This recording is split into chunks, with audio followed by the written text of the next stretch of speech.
The swirling winds of the north carried whispers of ice across the battlements of Winterfell. It was early twilight, and the sky above was a veil of bruised purple merging into a faint silver where the moon fought to emerge. Every corner of the castle seemed steeped in the memory of a war that had ended too swiftly and incompletely. Though many believed the Great War against the army of the dead to be concluded and the Night King destroyed, there were those who walked the ramparts with an unshakable sense of foreboding. Tension coursed through the biting air like a spectral presence. It was not spoken aloud, for the folk of Winterfell had learned to guard their tongues lest they give shape to nightmares. But it was there.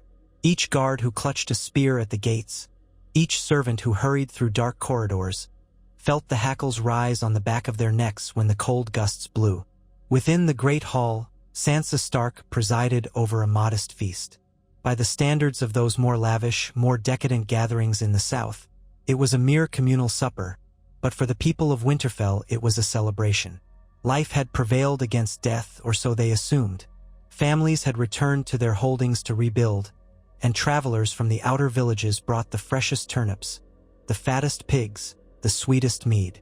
Yet Sansa wore a furrow on her brow that evening, as though she were keeping a solitary vigil even among her guests. She kept looking across the hall to a corner shrouded by the flicker of torchlight. Bran Stark, Bran the Broken, the boy who had flown beyond the mortal plane and come back a vessel of ancient knowledge, sat alone in his wheeled chair. Though his eyes were open, it was uncertain if he was truly present or journeying somewhere in the labyrinthine folds of the past and future that only he could traverse.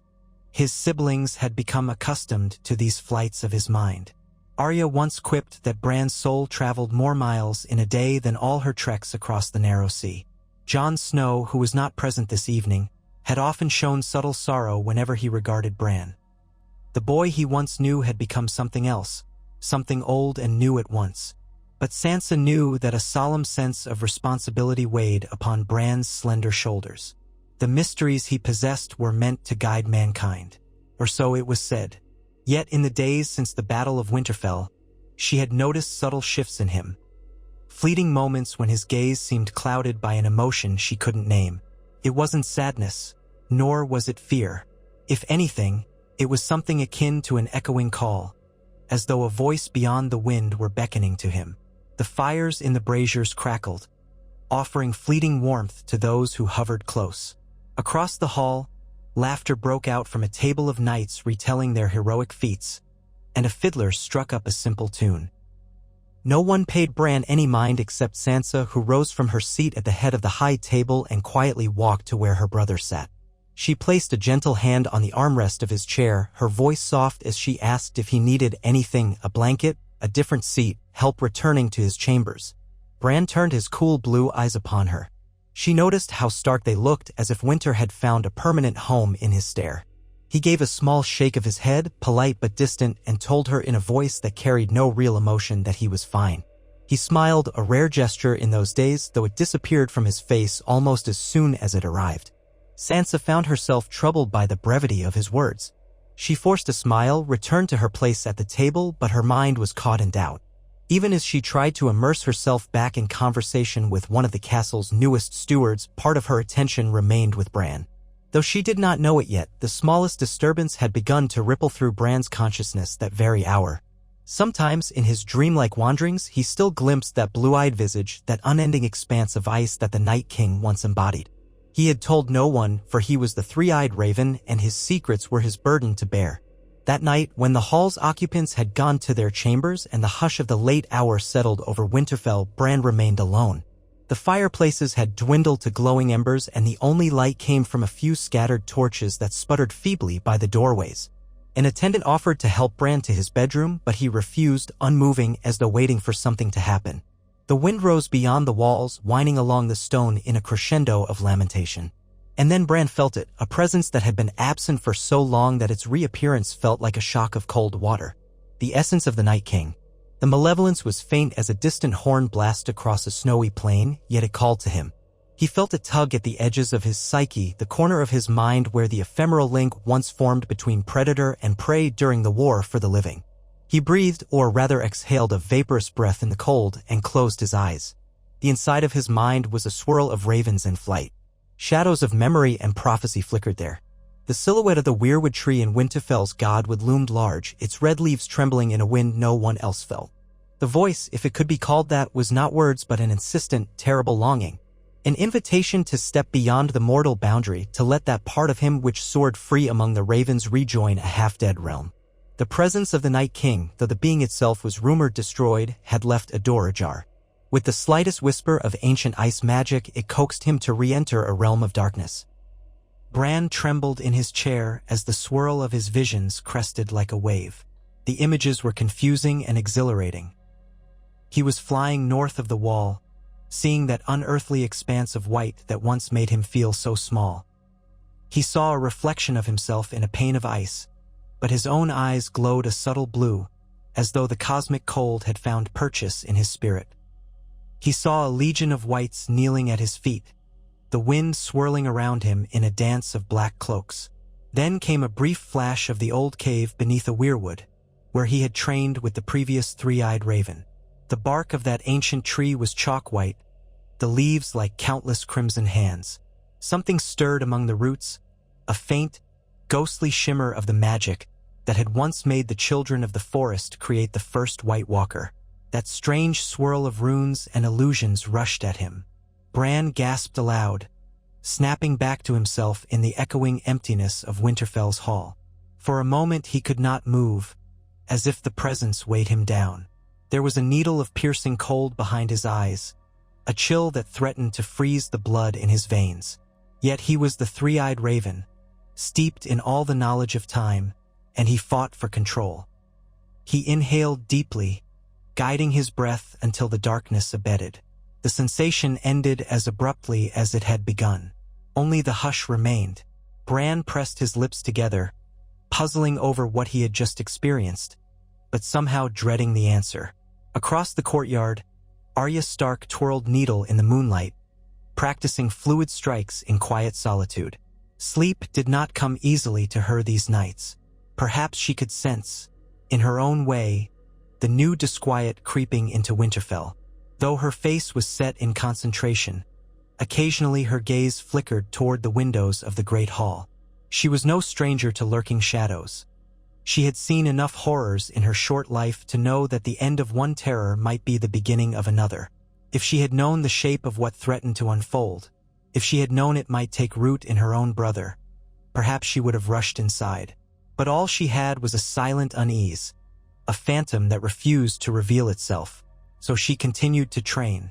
That night, as the castle sank into slumber, Bran dreamed of a corridor of ice. He soared through it not on foot, but as if his spirit glided on the back of a raven. The passage twisted into gloom, lit only by the reflection of an otherworldly aurora dancing on the ice. At the end of the corridor, a shape loomed, taller than any man. Its eyes were blue as a frozen sea. He saw the staff of ice crystals the Night King once carried, saw the faint outline of a crown shaped from black frost. And though the Night King itself was said to have been shattered, this shape persisted as though carved from the memory of the land itself. The corridor bent again, and now Bran was not just a raven but the young boy he'd once been, dragging useless legs behind him, powerless, at the mercy of a being beyond death. The shape drifted closer, and in that hush, Bran awoke with a start, his heart pounding in the darkness of his room. He stared at the ceiling, at the dancing shadows cast by the moonlit branches outside his window. The dream clung to him. If it had been only a dream, perhaps he would have dismissed it, but he felt power writhing in his blood, felt the ancient ties that bound him to the living history of Westeros. The old three-eyed raven had taught him that some visions were warnings, echoes of the future. He had also learned that just as one could stare too long into the green dreams, something from beyond could stare back, and that not all that returned from the dead was wholly vanquished. Morning came with a gentle sunlight that bathed Winterfell's walls in gold, though the air remained crisp. People went about their tasks with a mixture of routine and renewal. The blacksmith hammered at the forge, stable hands led horses out to the training yard, and the smell of fresh bread wafted from the kitchens. If one did not look too closely, it seemed as though peace had finally settled over the ancestral home of House Stark. Arya prepared for another day of quiet practice and waiting. Sansa handled petitions from local lords who were eager to re-establish trade. And somewhere to the south, Jon Snow was traveling back to Winterfell after an extended tour of the northern provinces, ensuring that the alliances forged in war still held. Yet, unbeknownst to them all, something dark was stirring in the godswood. Bran guided his wheeled chair along the path that led past the stables, down the short slope to the weirwood tree. An attendant offered to help, but he insisted on being alone, commanding a quiet that seemed unusual even for him. The red leaves rustled as he approached. White bark glistened in the dappled sunlight. For a moment, he saw the image of the old three-eyed raven within the tree's faces, the lines of centuries etched into wood. Bran reached out and placed a hand upon the trunk, feeling the hum of life and memory that pulsed within the weirwood. He closed his eyes, letting himself slip into that familiar realm where the boundaries of past and present blurred. Images came swiftly. He saw Eddard Stark in younger days, bowing before the tree. He saw the children of the forest performing secret rites, glimpsed the swirl of runes carved into stone. He saw the face of the ancient man who once guided him. Then it came, the creeping chill he had felt the night before, slithering across the tapestry of time. A fragment of the Night King's essence flickered across his vision, like a crack in the ice that refused to seal. Bran tried to pull away, but the presence latched onto his mind. Where there should have been only the silent watchfulness of the old gods, he felt a creeping infiltration. A swirl of black, shot through with pale blue glimmer, moved in the space behind his eyes. Suddenly, the weirwood's face contorted into a vision, the carved mouth appearing to speak. Bran's heart hammered. He heard a rasping hiss as though the wind itself had become a voice. It was neither wholly human nor entirely inhuman. It promised power, a mastery of winter, an end to mortal suffering beneath the unyielding hush of eternal cold. But the promise was laced with horror, for to accept it would mean relinquishing the fleeting warmth of life. The images twisted again, and Bran saw the reflection of his own face in the tree's eyes, only his skin was porcelain white, his irises a pale, glowing blue. He recoiled with a silent scream. His breath came in ragged gasps, but the voice pursued him, insistent, weaving between the layers of his identity like a cunning predator. It whispered of inevitability, that he had glimpsed all possible futures and known them to lead only to endless war. The realm of men was doomed to cycles of violence and suffering, the voice implied. Accepting the power of ice would create a final stillness, a hush where no more blood need be spilled. Bran struggled. He was the three-eyed raven, a vessel of memory and awareness, but at that moment he felt the vulnerability of the boy who had once been pushed from a tower window. Despite his knowledge, he felt a tremor of fear. He fought to sever the connection, open his eyes, pull himself back into the waking world. For an agonizing instant, it felt as though something latched onto his soul. Then the bond snapped, and he found himself gasping, hand pressed to the cold bark. He looked around. Birds chirped in the distance, the swirl of leaves continued as normal. He felt exhaustion course through him, sweat beading on his brow despite the chill in the air. With trembling arms, he wheeled himself away from the weirwood. That presence had grown stronger since the previous night. He could not deny it. Nor could he confide in his siblings, not yet. For how would he begin to explain that the three-eyed raven was threatened by a fragment of the very force they had all believed destroyed?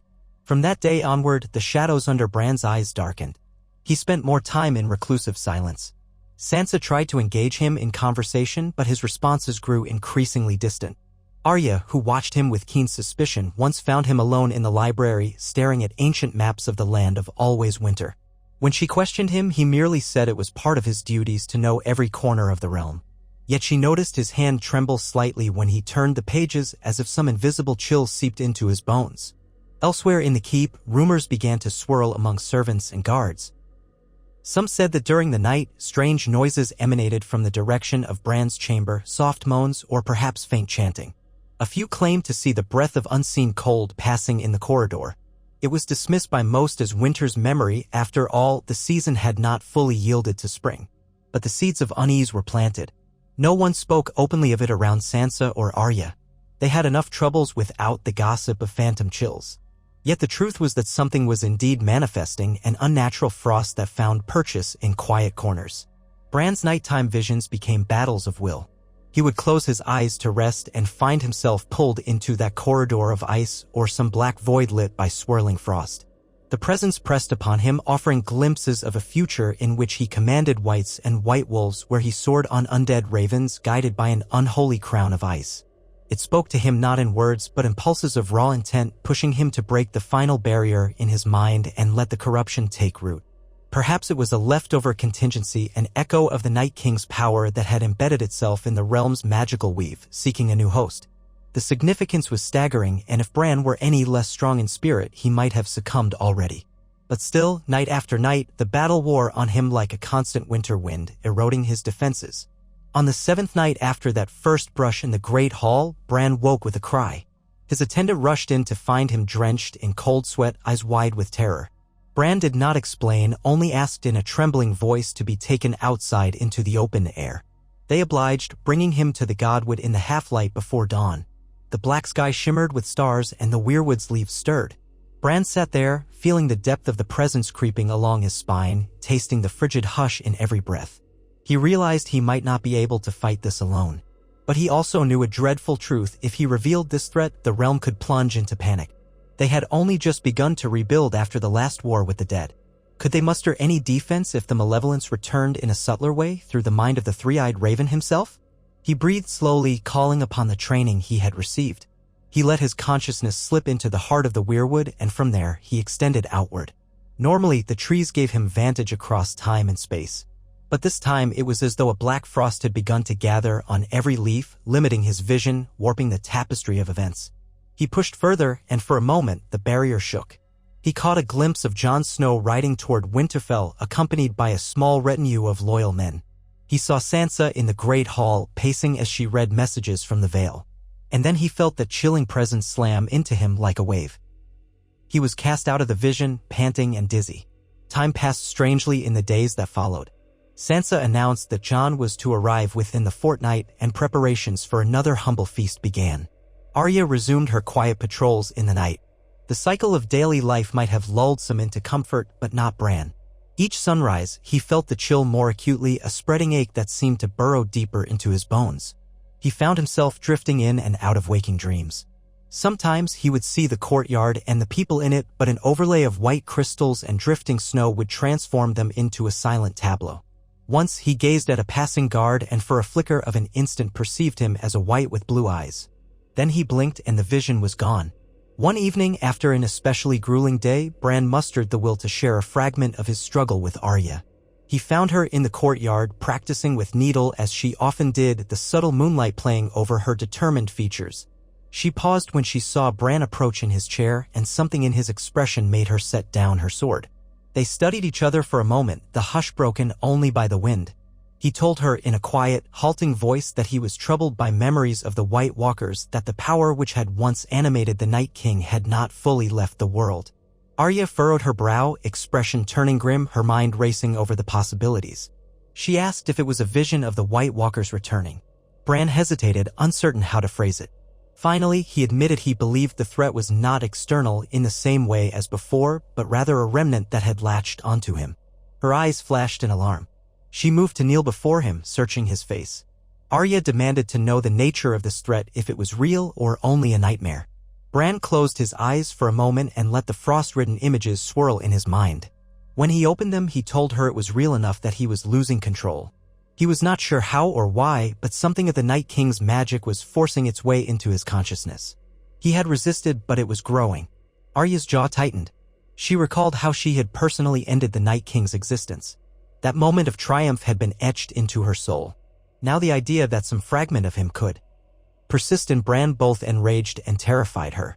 But being Arya, she did not panic. Instead, she asked him what could be done. Did the old magic of the children of the forest hold a cure, or was there a ritual that might purge it? Bran's gaze grew distant, as if scanning memories from countless lifetimes. He explained that the Night King's corruption was older than any ritual he knew. Its seeds began when the children of the forest created the White Walkers as weapons. The magic was woven into the fundamental tapestry of the land, intertwined with the cycles of the weirwoods themselves. The old three-eyed raven had known certain warding spells, but if a shard of that ice had infiltrated the three-eyed raven's line, it might be unstoppable without an immense sacrifice. Even as he spoke, he felt that presence coil within him, as though it were listening with malicious intent. Arya placed her hand gently on Bran's shoulder. She promised him she would not let him face it alone. Perhaps they could go south to the Isle of Faces, where old God's power still held sway, or perhaps call upon the help of those who understood the lore better than they. She whispered that she would die before letting the Night King's power consume him. Bran felt a flicker of gratitude, though it was overshadowed by a wave of dread. He knew if this darkness progressed, he might become a threat to everyone, an unimaginable union of the three-eyed raven's omniscience and the White Walker's necromantic power. In the days that followed, Arya quietly enlisted the help of a few trusted souls. Gilly, learned in old texts from her time with Samwell Tarly, was asked to search the library for any mention of the White Walker's creation or the warding magic used by the children. Podrick Payne, now a trusted knight of the Seven Kingdoms, discreetly asked if any of the Vale's archives might hold references to the Dawn of Winter's magic. All the while, Sansa remained unaware, her mind busy with political matters. She noticed Bran's absence from her councils but assumed he was deep in his duties as the Three-Eyed Raven. Jon Snow was still en route, making his steady journey north. Bran, for his part, felt no relief in Arya's plan. The creeping chill advanced daily. Sometimes he caught himself hearing echoes of ancient voices as if 1,000 dead things chanted in unison. When he closed his eyes, he could almost feel what it would be like to stand in the midst of an undead army, the unstoppable stillness of their presence. And in an oddly seductive way, it called to him. It promised an end to his perpetual sense of detachment from the living, an end to the burden of memory. All would be one in the endless hush. At last, Jon arrived in Winterfell. The news spread through the castle like wildfire. Sansa and Arya stood at the main gates to greet him. He looked weary but resolute, dressed in thick furs with long law at his side. A small escort of northern riders trailed him, their cloaks stiff with frost from the journey. Jon embraced his sisters, relief shining in his eyes, for the north was home to him in a way no other place could ever be. But the warmth of that reunion was shadowed by the tension in Arya's stance. Sansa noticed it and questioned her with a look, but Arya shook her head, indicating they would speak later. Jon inquired about Bran, and Sansa explained he had kept mostly to the godswood, alone. A fleeting worry crossed Jon's features, but he said nothing more until they gathered in the privacy of a small solar, away from prying eyes. There, Arya revealed the extent of Bran's condition. The nightmares, the fragment of the Night King's power, the unstoppable infiltration that threatened to turn him into something monstrous. Jon's face turned ashen. He recalled the battles, the sacrifice, how Arya's quick blade had ended that unholy presence. The idea that it could endure within Bran was almost beyond belief. But he believed Arya. Her voice carried the ring of truth, and the dread in her eyes was unmistakable. Sansa grew pale, grappling with the horror that her beloved brother was under siege from this foul magic. Immediately, she demanded that he be brought inside, away from the godswood, and that the maesters be summoned. Arya explained that it wasn't a simple illness of the body. Jon clenched his fists, wrestling with the helplessness that had dogged him all his life. Then his eyes steeled with determination. If there was a chance to help Bran, they would try. If the infiltration succeeded, they would have to do something else. The unspoken implication was that if Bran truly transformed into a new Night King, the living would be forced to confront him as they had confronted his predecessor. They made their way to the godswood. Bran sat beneath the weirwood, eyes closed, face pale as the bark. A swirl of cold air rippled across the ground as they approached, though there was no wind. When he sensed them, he opened his eyes. For a brief moment, Jon thought he saw a glimmer of blue in Bran's irises, but it vanished like a trick of the light. Bran's expression was unreadable. Jon crouched beside him, placing a hand on Bran's forearm. The skin was cold, unnaturally so. Sansa pressed her lips in dismay, noting how colorless Bran appeared, like a sculpture of ice. Arya stood at Bran's other side, quietly lending her presence as an anchor. Jon spoke gently, telling Bran he was home, that they were there for him. Bran's eyes flickered, and he answered that it might be too late. The darkness was no longer an occasional wave but a rising tide. He could feel it pressing against the threshold of his spirit. But if it was truly unstoppable, he whispered, then the living must prepare. Jon tightened his grip on Bran's arm. He spoke fervently about finding a solution, traveling to the Isle of Faces if they must, searching for the children of the forest if any yet lived, or consulting the secrets locked in the citadel. Bran smiled faintly, a distant, haunted smile. He murmured that sometimes the path to stopping a calamity lay in the acceptance of it. No one understood what he meant at that moment, but the quiet conviction in his tone made them uneasy. They arranged for Bran to be moved to a private chamber near the maester's tower, though he hardly ate or slept. It was as if his body continued by sheer will while his mind was engaged in an unending contest with the corruption. Jon and Arya took turns watching over him while Sansa marshaled resources for any potential emergency. Ravenscraft was dispatched across the north, cautioning lords to stay vigilant. All of it seemed an echo of the war they'd fought before. Yet the enemy now might emerge from within Winterfell itself. In the middle of one moonless night, as the quiet hush blanketed the castle, Bran jolted upright in his chair. Arya, who had dozed off nearby, snapped awake, hand flying to her dagger. She saw that Bran's eyes glowed faintly, a shimmering hue between white and pale blue. The temperature in the room plummeted. Bran's breath came in a ragged hiss, and a swirl of intangible frost seemed to manifest in the air around him, forming a ring of hoarfrost on the stone floor. Arya lunged forward, calling his name, but the presence radiating from him was like an invisible barrier. She recoiled, her skin prickling with cold. Bran's lips moved, and a quiet voice, layered with multiple echoes, emerged. It was not entirely his own. It spoke of a new era of winter, one that would cleanse the living of their suffering and illusions. Arya's heart pounded. She called out again, more forcefully, telling him to fight it. Bran's face contorted as if struggling between two opposing forces. Then a crackling whisper emanated from his throat, something akin to the language of the White Walkers. Arya grit her teeth, drawing the dagger that had once been used to fight the undead. If he rose with that power, what was she to do? Just when it seemed Bran might be lost, his eyes rolled back, and he collapsed, exhaling a cloud of frosty breath. The temperature rose slightly, and Arya rushed to his side, pressing a hand to his pale cheek. He was unconscious, but still breathing. Outside the room, the corridor light flickered, and a swirl of frost dissipated as though carried away on a breeze. Arya clenched her jaw. She knew they were losing him. Desperate for a solution, Jon proposed a journey to the old caves beneath the ruined parts of Winterfell, where the crypts extended deep and the magic in the foundations might echo the wards used long ago. Legend spoke of hidden tunnels that predated even the castle's known history, places where the old kings of winter performed rites to bind the land to their blood. Sansa was loath to let Bran descend into the cold darkness, but Arya argued that any potent magic might be more accessible down there if the wards still held. The alternative was to watch him slip further into the Night King's thrall. They prepared lanterns and gathered a small group: Jon, Arya, Sansa, a maester, and a guard. Bran lay half-conscious in his wheeled chair, covered in thick furs, his breath shallow. They set forth after nightfall, their torches flickering against the cold stone walls.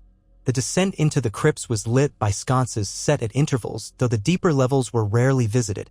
Statues of old Stark kings lined the walls, each stone visage seeming to watch them with grave solemnity. The further they went, the heavier the air became, until even the smallest sound of footsteps echoed unnaturally. At length, they reached a locked iron gate, beyond which lay older tunnels. Sansa produced a key passed down through the Stark line, though few had ventured here in living memory. The gate creaked open, revealing a corridor thick with cobwebs and stale air. The group advanced, each step stirring centuries of dust.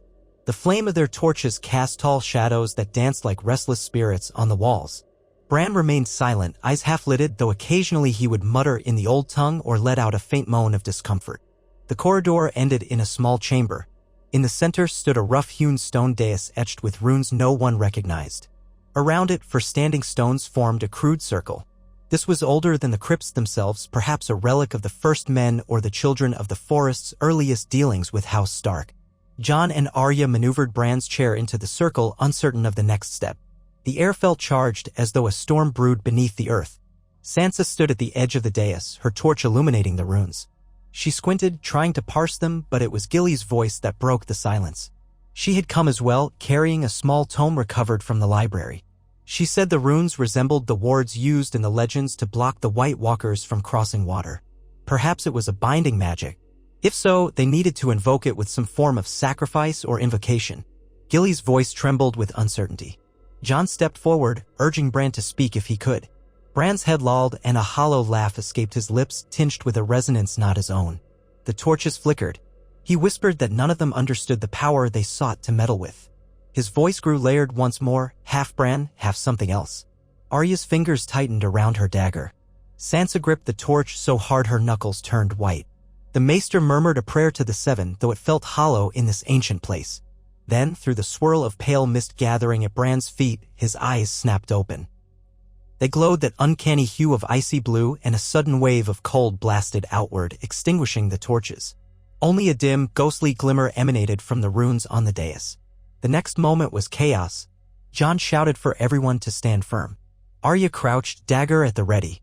Sansa clutched the now-dead torch, her breath steaming in the frigid air. Bran rose from the chair. To their shock, he managed to stand, though his legs should not have supported him. His movements were jerky, as though guided by invisible strings. Icy vapors twined around his limbs, forming faint patterns of frost in the stale air. A voice that was and was not Bran spoke, proclaiming the dawn of a new winter that no flame could melt. Sansa felt her heart lurch in terror. Jon drew long claw, but hesitated, for how could he strike down his own brother?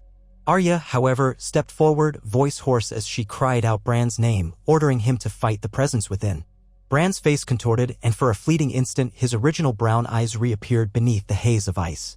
He whispered Arya's name, a plea for help, before that other presence reasserted itself. The aura around him intensified, and the ring of runes on the dais flared with pale light. The stones groaned, centuries of dust shaking loose as if responding to the ancient power. Jon mustered his courage, calling Bran by every name he had: brother, ward of the north, the three-eyed raven. He spoke of their shared past, the father who raised them, the mother who loved them, the tragedies they endured. He tried to remind Bran of who he truly was. The spirit controlling Bran wavered, as if resisting. Then a hiss like cracking ice echoed through the chamber. Bran's arm shot out, and an unseen force hurled Jon backward, slamming him into one of the standing stones. Jon's head spun, pain flashing behind his eyes. He coughed, trying to regain his feet. Sansa cried out, looking at Arya, who was now the only one standing between Bran and the brink of total corruption. Arya's expression was fierce. She advanced, dagger raised, tears brimming in her eyes. She told Bran she would not let him become this, that if she had to choose between his life and the safety of the realm, she would do her duty as she had once done in the godswood above. The presence controlling Bran laughed, and the runes flared again. The old dais cracked, releasing a swirl of black ice that billowed around Bran's feet. Arya steadied herself, ready to deliver a fatal blow if necessary. In that critical instant, a glimmer of Bran's own power surged. The three-eyed raven was not just a boy with visions. He was the living repository of past and present, the memory of the entire land. That memory fought back. Bran's voice emerged through the layers of frost, commanding the presence to be still. He invoked the power of the weirwoods, the tapestry of time that only he could see. The swirling black ice hesitated. Arya glimpsed an opening, a moment of vulnerability. She lunged, but not to stab Bran's heart, rather, she pressed the blade against the runes etched into the dais. Gilly had mentioned that the wards might need a catalyst. The Valyrian steel blade, once wielded to end the Night King's threat, shone with a faint reflection of that old magic.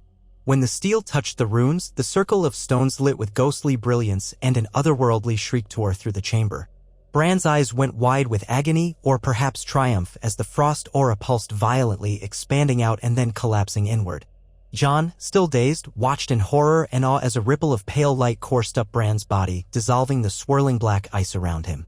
For a moment, Bran was suspended between life and death, face contorted in pain. Then the presence let out a final roar, and a rending sound filled the air, as if the magic itself were being torn. With a crescendo of crackling energy, a shockwave burst from the dais, sweeping across the chamber. Torch sconces clanged against the walls. Stones trembled. Arya braced herself against the dais. Jon ducked behind the standing stone, shielding his eyes.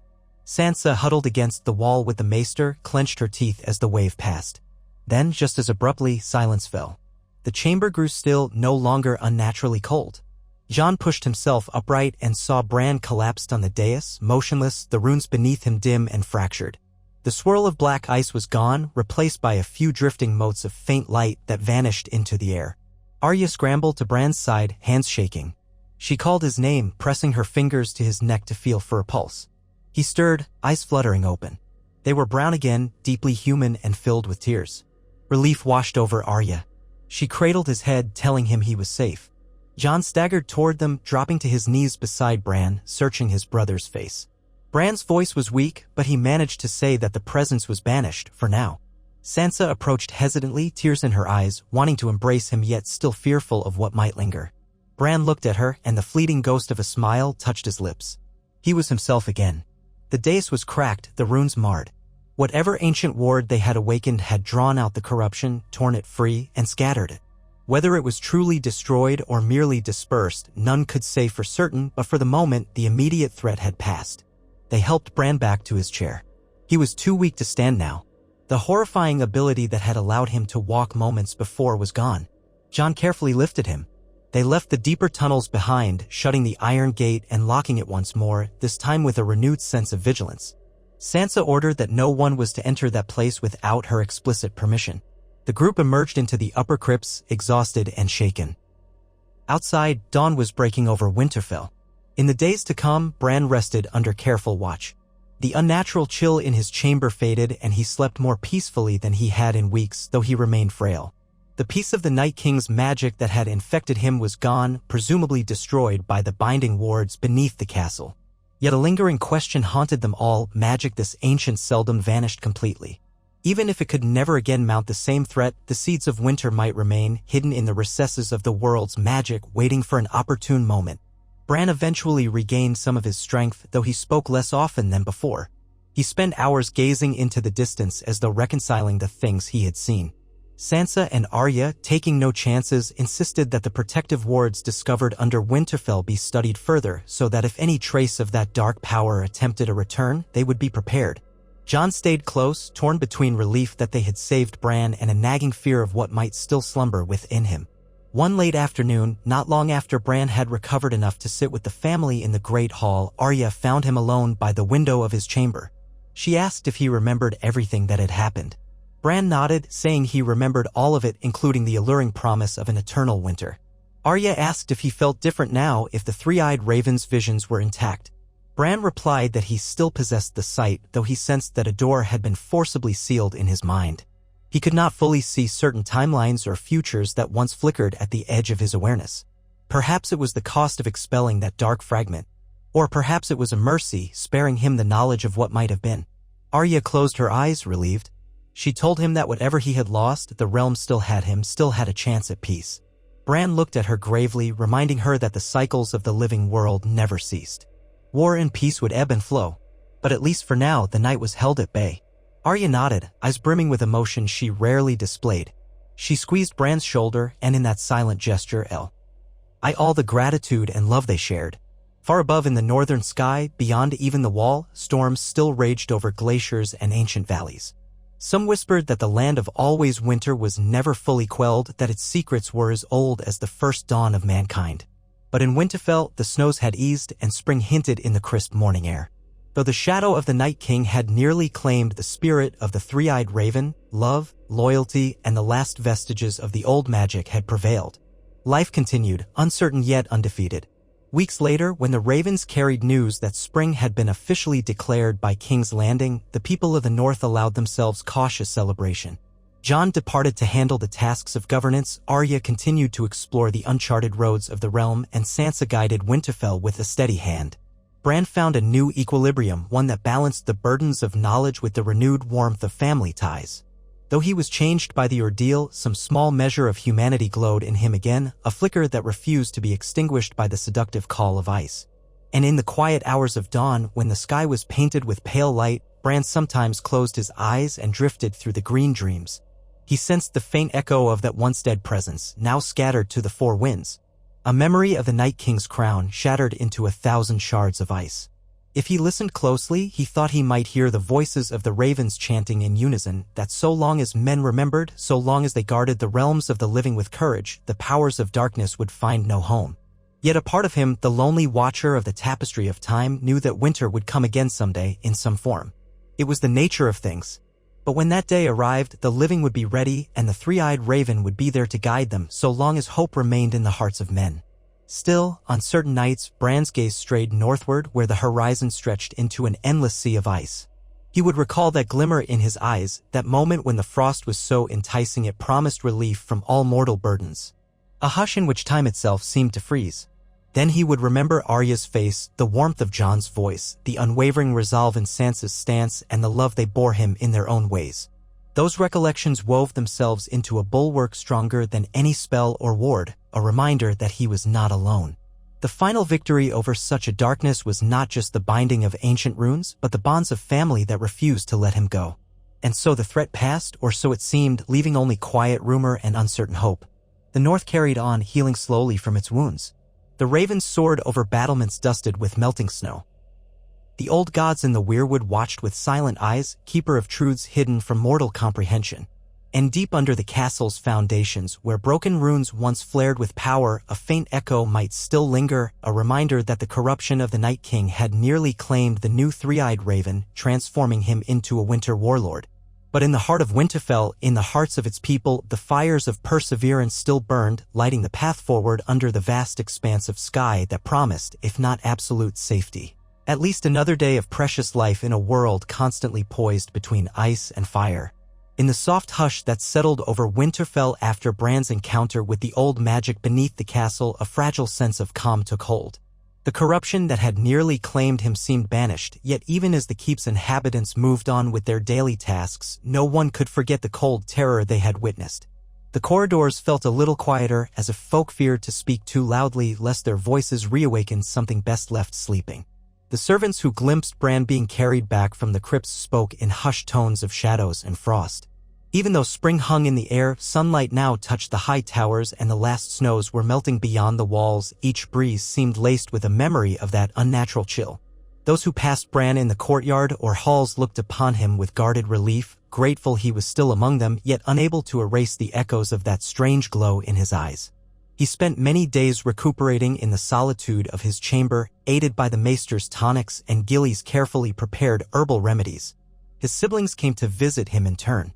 Jon sat at his bedside and recalled simpler times, playing in the courtyard, listening to old Nan's stories, the day Bran first climbed the walls of the castle. Arya shared quiet moments of recollection, speaking of how she once envied his climbing talents and how she practiced her fencing under his watchful gaze. Sansa's visits were more formal but no less caring. She brought the updates of the realm and asked Bran to guide her when he could. The weight of leadership pressed upon her, and she still believed that, despite the darkness he had faced, the three-eyed raven's gifts could help keep the North safe. Bran listened to them all, responding with a softness that reminded them of the boy he had once been, though behind his gaze lay a lingering sadness at the knowledge he alone carried. On the morning when he finally felt well enough to leave his chamber, he did so with minimal ceremony. The sun had barely crested the horizon and the corridors were empty save for a few yawning guards. He wheeled himself quietly toward the godwood, drawn by a longing for the old trees and the hush of nature. The ramp leading down was still slippery with morning frost, but he navigated with careful precision, never hesitating. Upon entering the godwood, he saw the weirwood's red leaves stirring faintly. The thick trunk and carved face seemed to regard him in silence. A memory of the shadowy presence that had gripped him flickered behind his eyes. He had come here countless times since becoming the three-eyed raven, and each visit felt different. Now the godswood's hush was tinged with a wary acceptance, as though the old gods watched him with both sympathy and caution. He placed a hand upon the trunk and closed his eyes. Usually he would slip into that familiar, timeless awareness where past and present blurred. But the moment he tried, he felt a resonance of resistance. The corridor of ice he had once glimpsed in his nightmares was gone. He no longer sensed that immediate predatory presence, but he discovered something else, a subtle wound in his own consciousness. As though forcibly ripping out that shard of darkness had left a scar in the powers he wielded. The weirwood still hummed with possibility, but it was as if a door had been sealed on one of the deeper mysteries. He breathed deeply, letting the mild frustration pass. Perhaps it was safer this way. Even so, he could not help feeling that part of him had been severed, for better or worse. He withdrew his hand and studied the ancient face in the bark. The breeze sighed through the red leaves, carrying faint birdsong. He felt none of the terror that had once threatened to consume him here. That, at least, was a relief. With renewed determination, he turned his chair toward the heart of the godwood, noting how the small patches of snow were rapidly giving way to patches of green grass. Spring was indeed at Winterfell's threshold. Old regret stirred in him, the awareness that, as the three-eyed raven, he was set apart from the ordinary joys of life. Still, he took some comfort in the possibility that the realm might be granted respite from the horrors of endless winter. Later that day, Arya found him outside, deep in thought. She knelt beside him, brushing a stray leaf from his lap. Without preamble, she asked whether the threat was truly gone. She had always been direct, and after witnessing him stand under the crypts with that glacial aura swirling around him, she had little time for delicacy. He looked into her eyes, seeing a flicker of fear that she tried to hide. He answered that the immediate danger was banished, that the peace of the Night King's power no longer lived within him. But he would not lie to her, he could still feel echoes. If he concentrated, if he let his mind wander near the boundary of that place within himself, he sensed a faint, residual chill. But it was, at least for now, impotent. Arya swallowed, nodding. She touched the hilt of her dagger, that same Valyrian steel weapon that had once ended the Night King. He wondered if part of her was ready, even now, to do what she must if he ever lost control again. Jon arrived shortly after, and the three of them spoke quietly on a stone bench near the sacred pool. Jon wanted to know if the experience had changed Bran's broader visions. Bran admitted that everything felt dimmer, more uncertain. Where once he could slip through the weirwoods and observe events with clarity, now there was a haze. Perhaps it was the price of forcibly driving that corruption out, or perhaps it was a lingering consequence of the magic used in the crypts. Jon and Arya exchanged worried glances. They had come to rely on Bran's gifts for guidance. But Jon was quick to reassure him that they did not rely on him as an oracle alone, they relied on him as their brother. Bran dipped his head in thanks, though he could not fully dispel his concern. In the following weeks, Winterfell stirred with the bustle of new arrivals. Lords from various northern houses came to pay respects and reaffirm allegiances now that the immediate shadow of war was gone. Lady Alice Karstark arrived with news of her lands slowly recovering from the scars left by the army of the dead.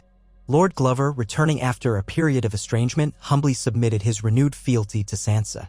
Torrhen's Square had begun to rebuild under the watchful eye of its steward. Quiet relief spread as people exchanged stories of bandits being chased off, harvests that might soon fill pantries, and roads once again opened for trade. Yet beneath the outward optimism, a strange tension clung to the atmosphere. The harshest winter of living memory had just passed, courtesy of the Great War. The North had lost many men, and though the dead no longer roamed, nights in the distant forests often brought eerie howls on the wind, as though the land itself still grieved. Some villagers reported glimpses of pale shapes in the snow before they melted away into the gloom. None of these tales carried the immediacy of an undead army, but they kept the populace watchful and uneasy. None wanted to tempt fate by declaring absolute victory over the forces of winter. Sansa used these gatherings of northern lords to strengthen unity. She held small feasts in the Great Hall, far more modest than the lavish southern feasts, but enough to kindle a sense of solidarity. Ale flowed, venison pies were served, and old songs were sung of the first men. Jon, never one to enjoy courtly politics, forced himself to mingle with the lords and ladies, lending them confidence with his presence. Arya made sporadic appearances, often slipping away before the night's end to practice her sword forms or to keep watch over Bran. Bran himself sat near Sansa when he appeared at all, half lost in thought, barely touching his food.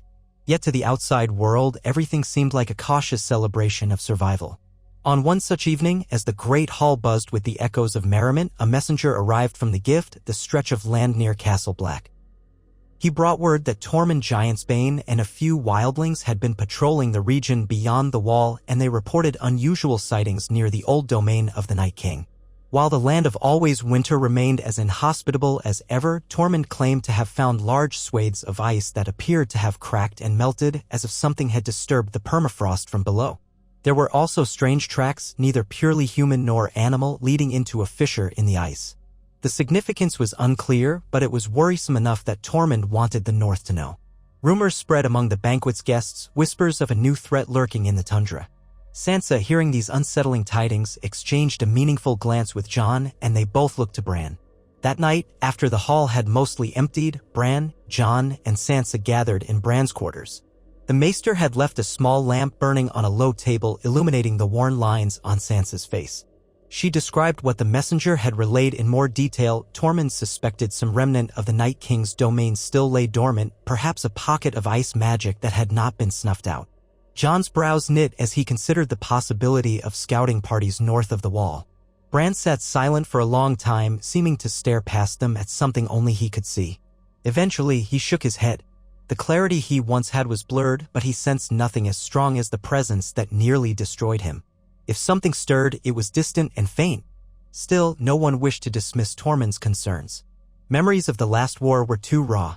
Over the subsequent days, discussion turned to whether an expedition beyond the wall might be warranted. Some lords scoffed, had they not lost enough men to the cold and the undead already? Others argued that ignoring even the slightest hint of the White Walker's return was folly. Sansa, cautious by nature, leaned toward caution. If Tormund believed it serious, that was cause enough to investigate. Jon, being who he was, volunteered to ride north. He had always felt a pull to those icy wastes, as if his destiny was bound up in them. Still, he looked to Bran for guidance. Bran offered only the possibility that verifying the truth would help them sleep easier at night.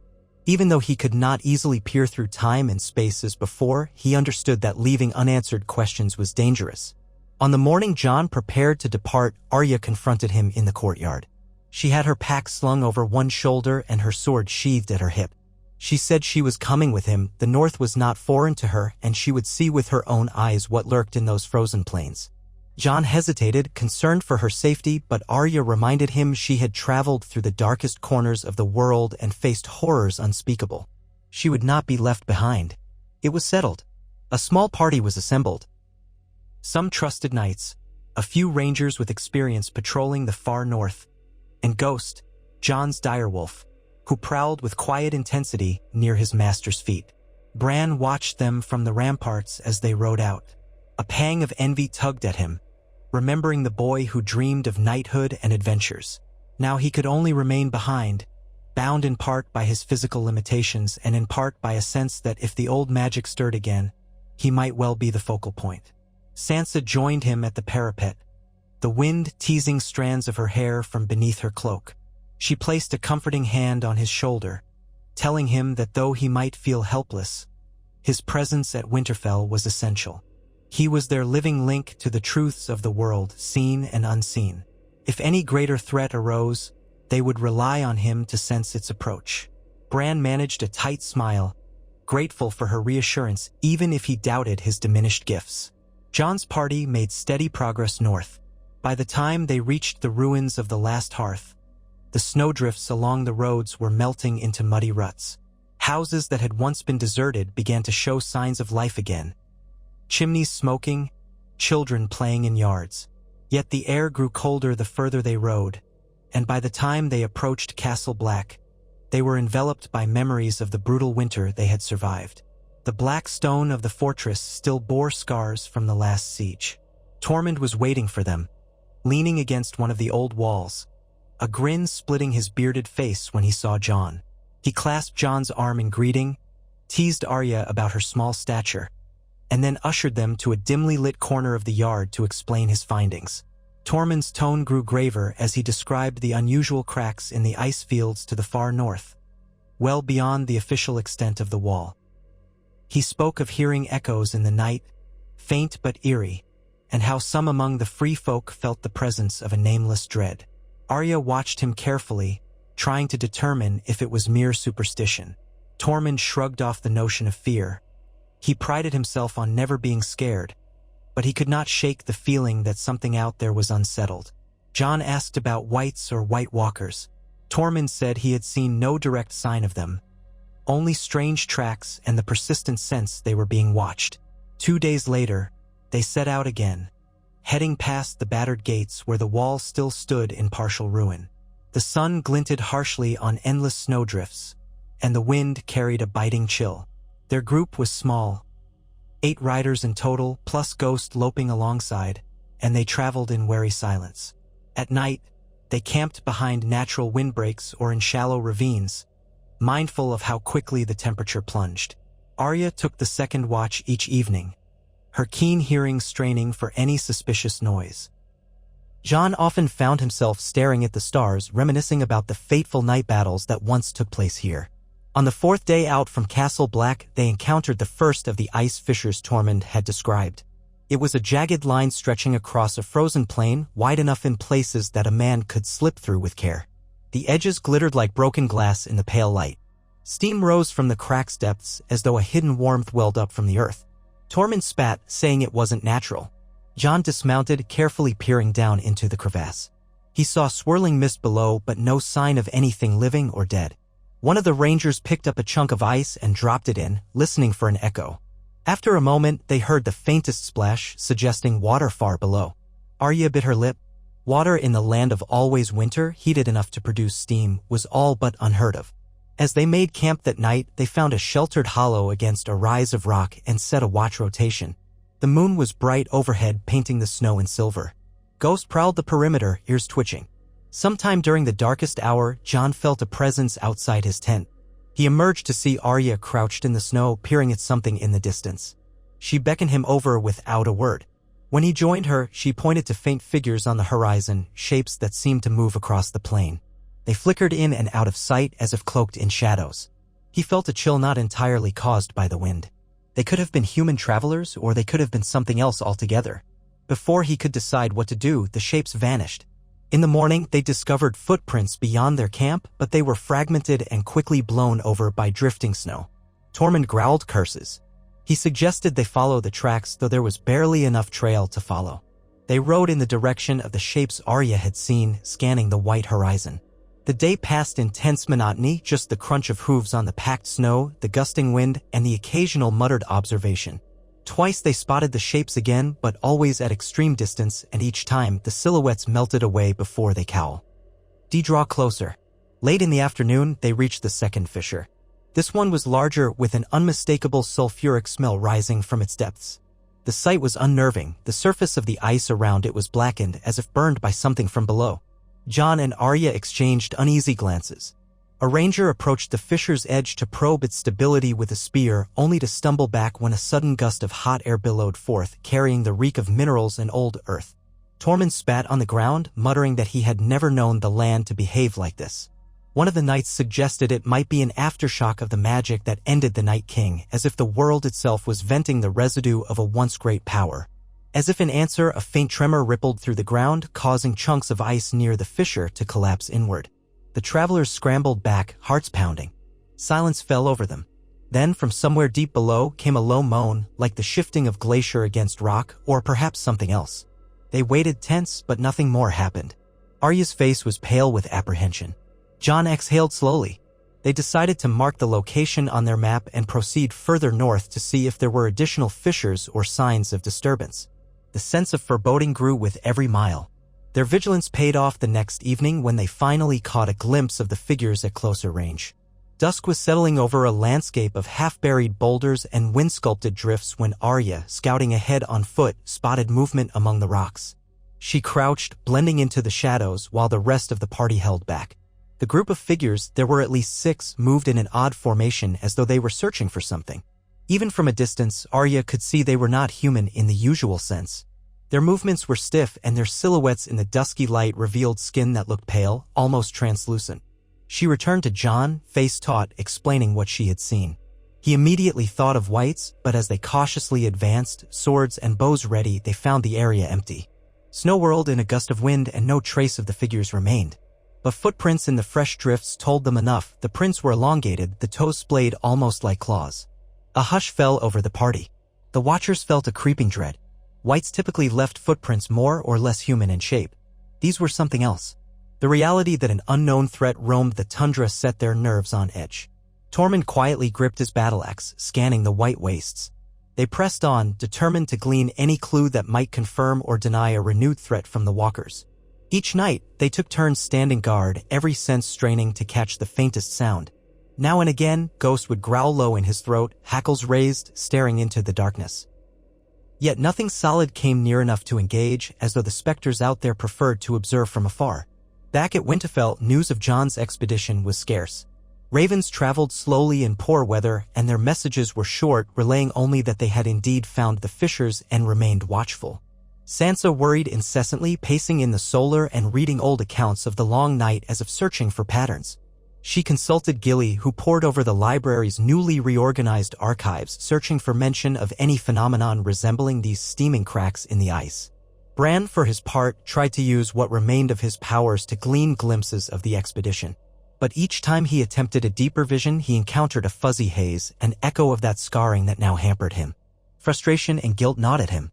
He remembered the days when he could find a single man in all the north, seeing through the eyes of ravens or slipping through weirwood roots. Now he felt as though he were peering through frosted glass, only catching the vaguest sense of Jon's group and the cold darkness they rode through. After one such attempt, Bran jolted awake from a trance, shivering despite the warmth of his chamber.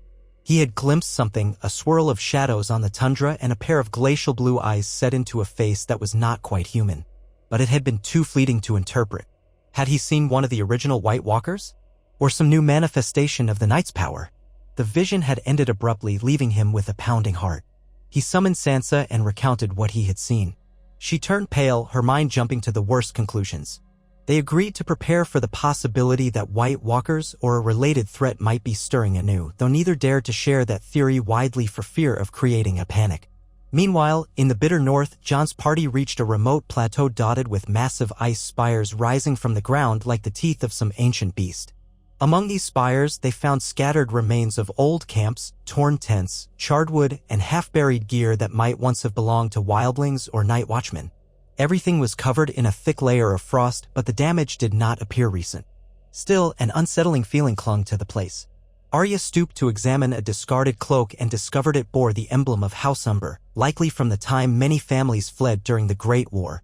She frowned, thinking of the tragedies that had already scarred these frozen wastes. They made camp in the partial shelter of a jagged ice formation, building a small fire to fight the relentless wind. The group was subdued. Conversation turned to the hope that Tormund's warnings might prove unfounded, that the glimpses they had seen could be something far less terrifying than a resurgence of the dead. Jon tried to encourage them, reminding them that they were all veterans of the war against the Night King. If the threat existed, they would meet it head-on. But in his heart, he felt a heavy dread, recalling how unstoppable the dead could be when roused by a commanding power. As they settled in for another long night, Ghost suddenly pricked his ears and growled, staring into the darkness beyond the fire's glow. The hair on Jon's neck stood on end. He rose slowly, long claw in hand. Arya moved to the side, steps soundless as she vanished into the shadows. Tormund hefted his axe. The rest of the party fanned out, forming a semicircle around the fire. The wind carried the faintest hint of movement, though they could not pinpoint its source. Minutes passed, tension mounting. Then, from the blackness, a shape darted forward, a pale figure so fast it was almost a blur. It let out a hiss and lunged at one of the rangers, who barely managed to raise his shield in time. The impact knocked him onto his back with a startled cry. Jon rushed forward, blade ready. In the firelight, he caught a glimpse of the attacker's face. It was gaunt and stretched, with milky eyes that glowed faintly, though not quite the same hue as the White Walkers. Its skin was mottled with patches of frost, and its nails were elongated, blackened claws. A ragged sound escaped its lips, like a mixture of a growl and a moan. When Jon struck with Long Claw, the creature moved away with unnerving speed. Tormund charged from the side, swinging his axe, catching it across the flank. It stumbled, letting out a shriek that raised gooseflesh on everyone. Arya emerged like a wraith, driving her dagger forward, but the pale figure leapt backward at an inhuman angle and scrambled across the ice. Before they could regroup, more shapes appeared from the darkness. At least 3 or 4, similarly emaciated and pale, eyes glinting with that eerie luminosity. They circled the small camp, hissing in unison, as though coordinated by some collective instinct. The knights pressed together, forming a defensive ring. One of the creatures sprang at Tormund, who roared and smashed it in midair with a powerful swing, sending it skidding across the snow. To everyone's shock, it scrambled back to its feet, leaving a trail of dark fluid behind, and continued to hiss, apparently undeterred by pain. Arya lunged at it, dagger flashing. This time, Valyrian's steel bit into its throat, and the creature thrashed wildly before collapsing into a lifeless heap. A thin, pale vapor escaped from the wound as though something was exhaled in death. Around them, the other creatures attacked in a frenzy, leading to chaotic skirmishes across the flickering circle of firelight. Jon fought 2 at once, relying on Longclaw's deadly edge to keep them at bay. They were fast, but not as impervious as White Walkers. Steel could wound them, though it took savage force to put them down for good. He saw Tormund grappling with one, driving his axe into its chest repeatedly while another ranger stabbed frantically at the flailing limbs of another. Arya was a blur, weaving in and out, striking with lethal precision. Yet for every creature they downed, another seemed to dart in from the periphery. Their numbers were unknown. Shrieks and growls echoed in the freezing air. In the chaos, one of the creatures caught a knight off guard, raking its claws across his chest. He screamed in agony as blood sprayed onto the snow. Arya hurled herself forward, severing the creature's arm. It howled and retreated, leaving the wounded knight gasping on the ground. Ghost leapt upon another, teeth sinking into its neck. With a violent shake, the dire wolf tore out its throat and a spasm convulsed the creature's body before it fell limp. Panting, Jon realized they had gained the upper hand. The pale assailants, seeing several of their number slain, began to pull back. One let out a shrill cry, maybe a signal, and they melted into the darkness once more. For a long moment, the travelers stood there, panting, weapons raised, scanning the emptiness. The moan of the wind was their only answer. Tormund strode to a fallen foe, prodding it with his boot. The body was twisted and malformed, the eyes vacant. Arya knelt by another, wiping blood from her dagger, trying to see if she recognized any feature that might hint at its origin. She found no brand or sigil, no sign it had once been a man of Westeros. Whatever these creatures were, they seemed akin to wights, but were animated by a different force. They did not shatter like White Walkers when struck by Valyrian steel. They bled, albeit strangely. Jon moved quickly to tend to the wounded knight. The man was alive, but the claw marks were deep and turning an odd bluish tint around the edges. They did what they could to clean and bind the wounds, though in these frigid conditions proper care was difficult. With their hearts still pounding from the attack, the group realized they could not linger here. If more of those creatures returned in greater numbers, they might be overwhelmed. By dawn's pale light, they gathered their gear and pressed onward, grimly resolved to learn the source of these horrors. The wounded knight rode in the middle of the formation, swaying with fever. His skin glistened with sweat, yet he shivered uncontrollably. Arya offered him water while Jon muttered that they had to find some form of shelter to rest properly. Tormund led them to a partially collapsed series of caves he had once used as a hideout. The entrance was obscured by a mound of frozen rock, and inside it was dank but passable. They lit a few torches, casting wavering shadows on the dripping walls. The knight's breathing grew labored. One of the rangers examined the wounds and muttered that the flesh around them was darkening as though infected by frost. None of them knew a cure. Arya moved to the cave's entrance to stand watch. Beyond the gloom, the landscape lay quietly under morning light, but it offered no comfort. Jon knelt by the ailing knight, pressing a hand to his forehead. The man's eyes were glazed, and he mumbled about seeing flickers of blue flame. Every so often, he convulsed, gasping for air. Fear stabbed at Jon. What if these claws carried some malevolent magic? Tormund scowled, saying perhaps it would pass in time, but he was not convincing anyone. The sense of dread deepened. Back in Winterfell, Bran felt an inexplicable surge of cold dread in his sleep that very morning. He jolted awake, whispering Jon's name.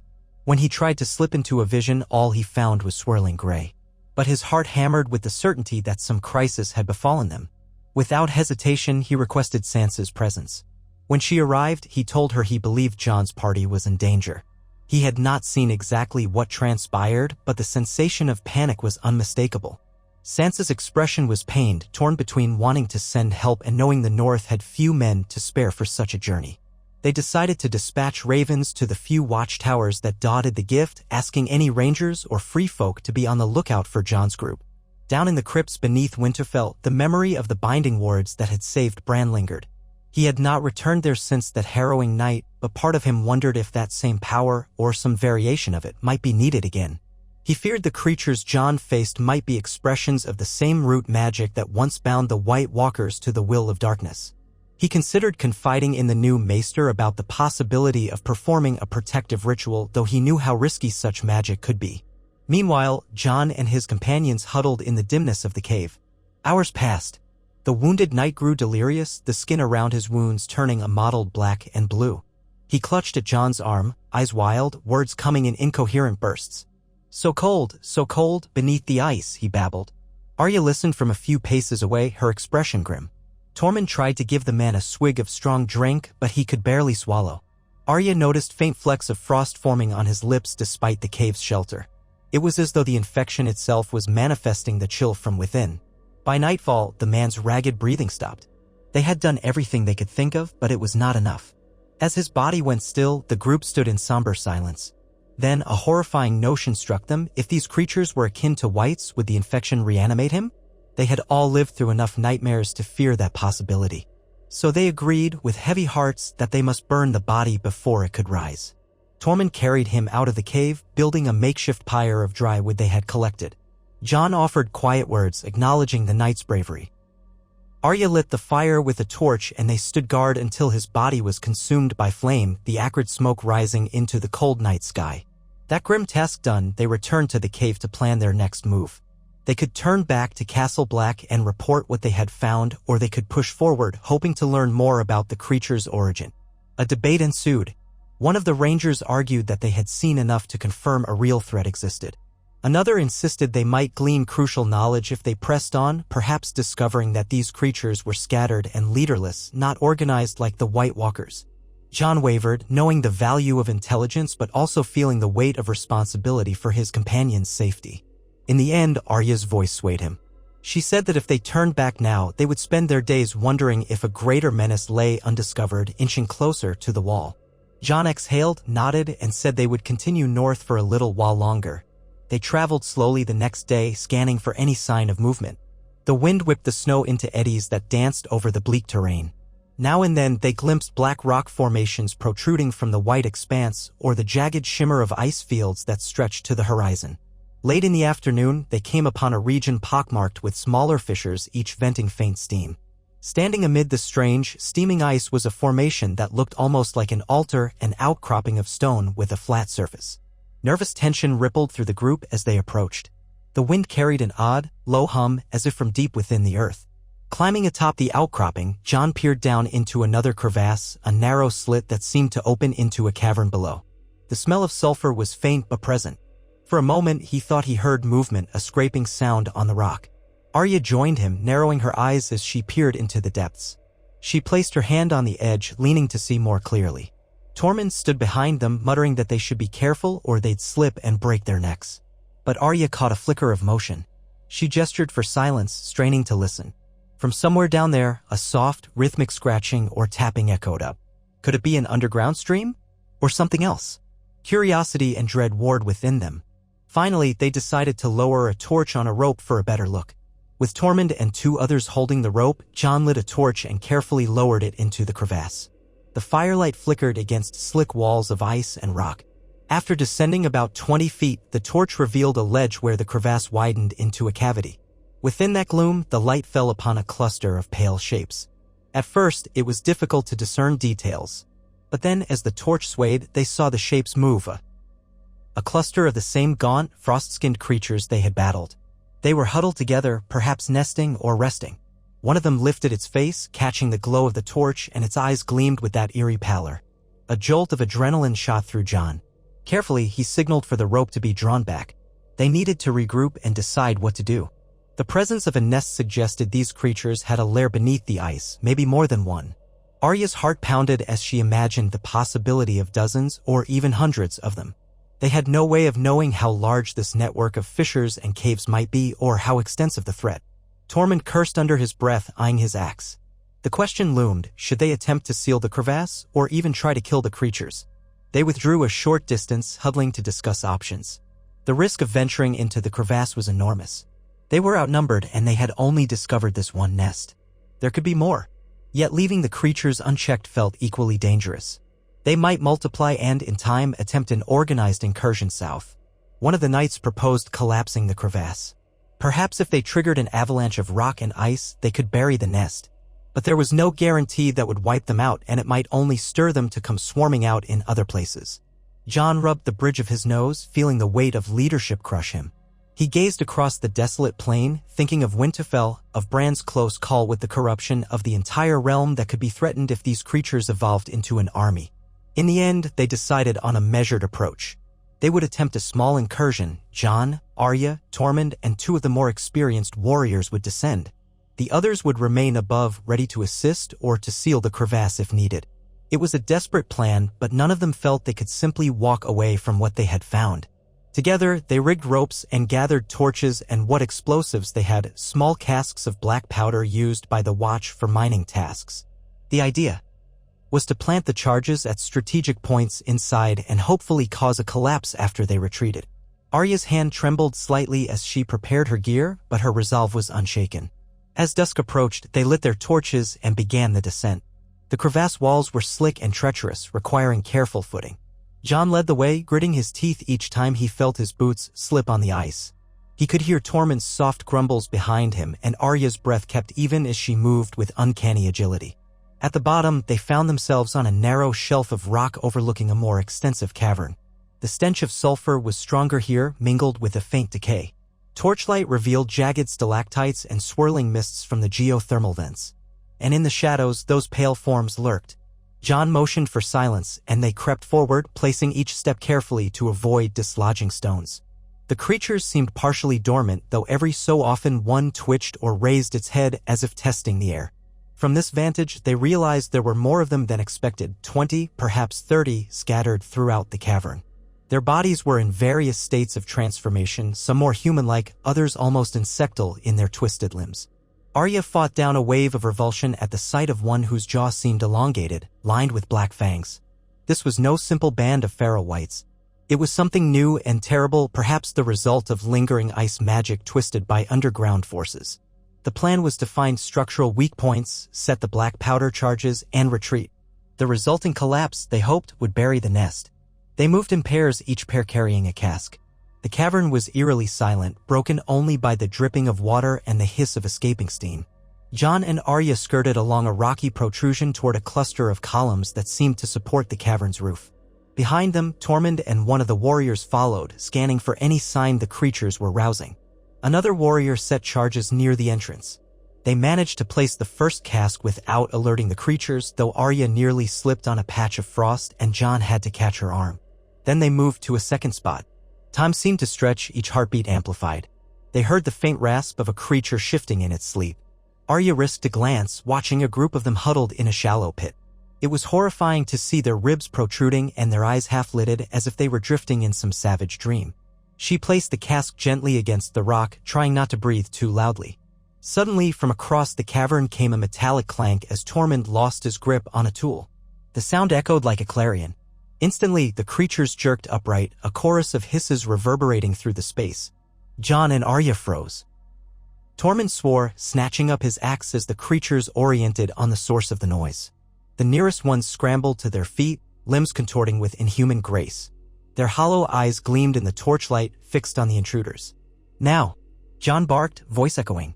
Arya lit the fuse on the cask, and they began to run back toward the rope. Tormund and the warrior did the same, but the creatures poured forward with terrifying speed. One leapt from a ledge, landing between Jon and the exit, screeching. Arya threw a knife, catching it in the shoulder. The creature staggered, but not enough to stop it from swiping at Jon, who barely ducked in time.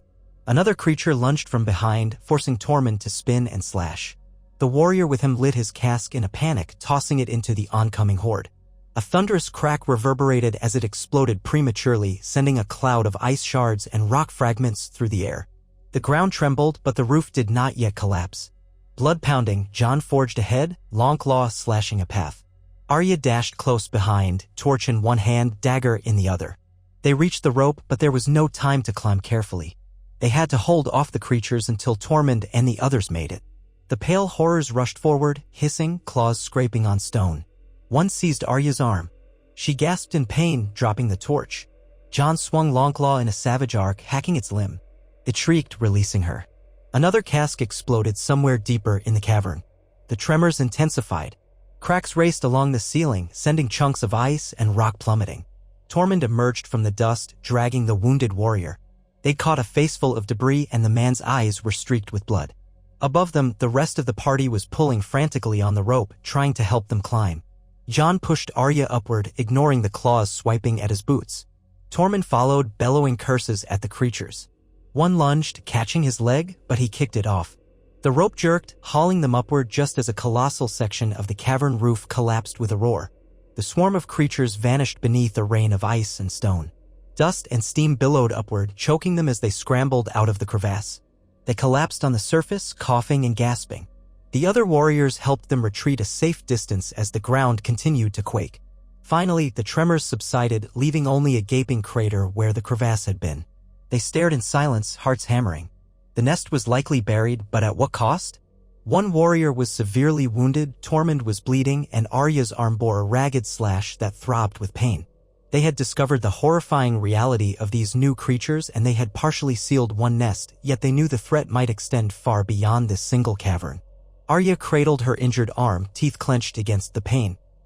She gazed at Jon, her eyes bright with the fires of determination. "What are they?" she whispered. Jon could only shake his head. He wiped blood from a cut on his cheek, recalling the chilling sight of them in the torchlight. Tormund sank to his knees, breathing heavily, calling them spawn of the damned in a hoarse voice. The battered group weighed their grim success, uncertain if they had won a small victory or merely scratched the surface of a nightmare. As night fell, they dragged themselves to a more defensible spot, an overhang of rock away from the crater, and set up a meager camp. No one could sleep deeply. Ghost prowled, anxious, whining sometimes as though he sensed the deeper rumblings beneath the ice. They had more than enough cause to turn back to the wall and warn the realm, though part of Jon balked at leaving an unknown number of these creatures unchallenged. Ultimately, the welfare of his companions decided the matter. They were wounded and low on supplies. If they stayed, they might all die, and no one would carry word to Winterfell. So the next morning, under a sky leaden with clouds, they began the long journey south. Each mile felt heavier than the last, burdened with the knowledge that the land of always winter now harbored some new abomination, one that might yet spread. They traveled in tense silence, every distant shape in the snow making them flinch. Thankfully, they encountered no more nests. Perhaps the partial collapse of that cavern had thrown the creatures into disarray, or perhaps they were gathering to ambush. But the days passed without further attack.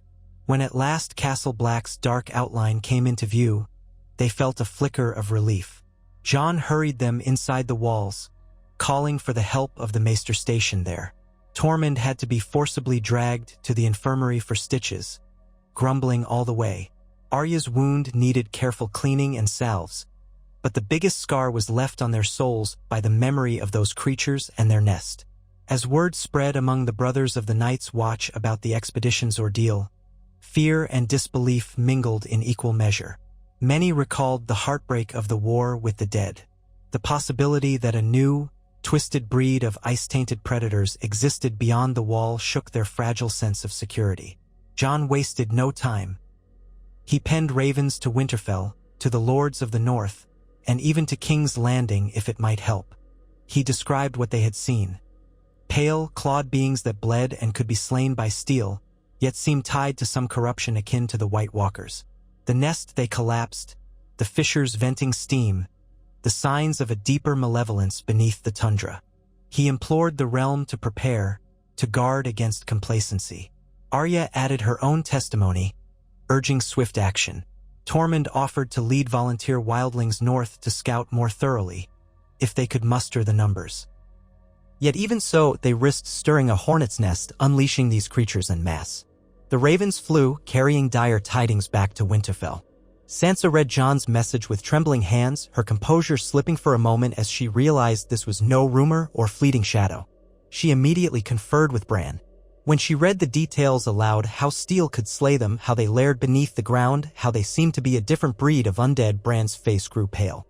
He recalled the fleeting visions he had tried to interpret, the memory of that corridor of ice in his nightmares. He wondered if, somehow, the corruption that attempted to claim him had spawned these beings. Or, conversely, if they were an entirely separate manifestation of the primordial magic that once created the White Walkers. Regardless, the realm was not as safe as they had dared to hope. Winterfell stirred with renewed vigilance. Sansa called the northern lords to urgent council. Plans were made to station more scouts along the King's Road to keep watchtowers manned and to alert the smaller villages to prepare for potential flight should an invasion come. Whispers of a second Great War spread among the populace. Few wanted to believe it, but the rumors took on a life of their own. Children clung to their parents, and older folk muttered that the dead refused to stay in their graves, no matter how many times they were driven back. Through it all, Bran felt the old burden of knowledge pressing on him. He spent hours in the Godwood, attempting to see into the future or glean the nature of these new creatures. Frustration mounted each time he met only partial visions or swirling fog. The weirwood seemed reluctant to show him more. Finally, in desperation, he ventured down into the crypts again, alone. He wheeled himself through the torchlit corridors, passing the statues of long-dead Stark ancestors. He felt their stone eyes upon him, a silent judgment. At last, he reached the locked iron gate that led deeper into the ancient passage. It took him an effort to manage the lock, his hands trembling with the memory of what had transpired here. But he pushed forward, determined. The air was stale, thick with the dust of centuries. A torch sputtered in its sconce, casting elongated shadows on the damp walls. He reached the chamber with the stone dais, where the runes once flared to banish the corruption in him. The dais remained cracked, the runes partially obliterated. A circle of standing stones loomed in the glow of the torch. Bran felt the faint echo of that night's magic. He closed his eyes, recalling how the power had torn the Night King's remnant from his soul. If the realm faced a new threat forged from similar magic, perhaps there was something here that could help them again. But as he placed his hand on the nearest standing stone, all he sensed was a faint hum, like an echo of a once-roaring chorus. Whatever primal force had aided them was mostly spent. He stayed there a while, searching for some solution. Images flickered in his mind. The cave of the three-eyed raven, the swirling patterns the children once carved into the earth, the symbol of the spiral that White Walkers left as a grisly calling card. He saw the pale creatures in Jon's recollection, twisted, savage. He saw the face of his father in younger days, kneeling at a weirwood. Then he glimpsed the memory of Arya plunging her blade into the Night King, a single, decisive blow that changed the course of history. The scene shifted again, and he saw a vision of an ancient carving deep in the earth, runes forming a circle around a chunk of raw dragonglass. Flames erupted, then ice, and again darkness. He snapped out of it, panting. If there was a meaning to these fragmented glimpses, it eluded him. Returning upstairs, he found Sansa waiting anxiously. She asked if he had gleaned anything. He could only shake his head in weary resignation. She looked crestfallen, but she quickly composed herself, stating they would persevere. The defenses of the North had grown strong. There was no single force like the Night King commanding an undead legion. Yet, but they could not afford complacency.